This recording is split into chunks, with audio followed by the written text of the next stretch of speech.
ஆகாவிசு மைய நேய அன்பர்கள் அனைவருக்கும் வணக்கம். ஜோதிடம் இன்றைய பாகத்தில் இன்றைய பகுதியில் நட்சத்திரம் என்பதை பற்றி பார்ப்போம். நட்சத்திரம் என்றால் என்ன? நட்ச என்றால் ஆகாயம், திறம் என்றால் இடம். ஆகாயத்தில் ஒரு இடம் என்று பொருள்படுவதுதான் நட்சத்திரம். ஒரு குறிப்பிட்ட நேரத்தில் சந்திரன் ஆகாயத்தில் எந்த இடத்தில் இருக்கிறதோ அதை நட்சத்திரம் என்று சொல்வார்கள். ஒவ்வொரு நட்சத்திரத்திற்கும் அதிதேவதைகள் உண்டு.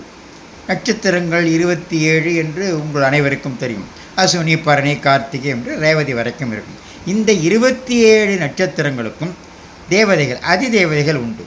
ஒவ்வொரு நட்சத்திரத்திற்கும் என்ன அதிதேவதைகள் என்பதை இந்த பகுதியில் பார்க்கலாம்.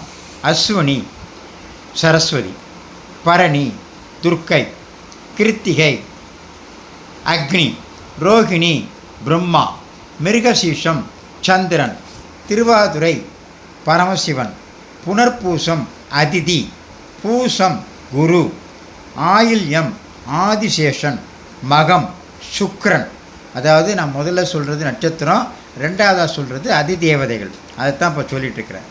மகம் சுக்கிரன், பூரம் பார்வதி, உத்திரம் சூரியன், அஸ்தம் சாத்தான், சித்திரை விஸ்வகர்மா, சுவாதி வாயு, விசாகம் முருகன், அனுஷம் லட்சுமி, கேட்டை இந்திரன், மூலம் அசுரர், பூராடம் வருணன், உத்திராடம் கணபதி, திருவோணம் விஷ்ணு, அவிட்டம் வசுக்கள்னு சொல்லுவாங்க. வசுக்கள்னு ஒரு அதிதேவதை. அதைத்தான் அவிட்டத்துக்கு சொல்லுவாங்க. அவிட்டம்னா ஒரு பழமொழியே இருக்குது. அவிட்டத்தில் பிறந்தவங்க வீட்டில் தவிட்டுப்பானையெல்லாம் தங்கமாக மாறும் கூட ஒரு பழமொழி சொல்லுவாங்க. அது அந்த அவிட்டங்கிற நட்சத்திரம். அதே மாதிரி மகத்துக்கு கேள்விப்பட்டிருப்பீங்க. மகத்தில் பிறந்தவன் ஜெகத்தை ஆழ்வான் என்பார்கள். இந்த மாதிரி இன்னொரு நட்சத்திரம் ஒரு பேர் இருக்குது. அது மாதிரி இந்த திருவோணத்துக்கு விஷ்ணு, அவிட்டம் வசுக்கள், சதயம் யமன், பூரட்டாதி குபேரன், உத்திரட்டாதி காமதேனு, ரேவதி சனி. ஆக இந்த 27 நட்சத்திரங்களுக்கும் அதிதேவதைகள் உண்டு.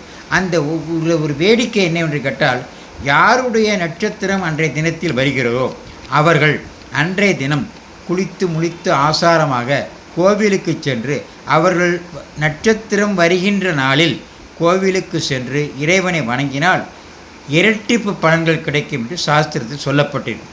உதாரணமாக ஒருத்தருக்கு மக நட்சத்திரம் என்றால், மக நட்சத்திரம் என்றைக்கு வருகிறதோ அன்றைய தினம் அவர் கோவிலுக்கு சென்று இறைவனை வணங்கினால் இரண்டு விதமான பலன்கள், அதாவது இரட்டை பலன்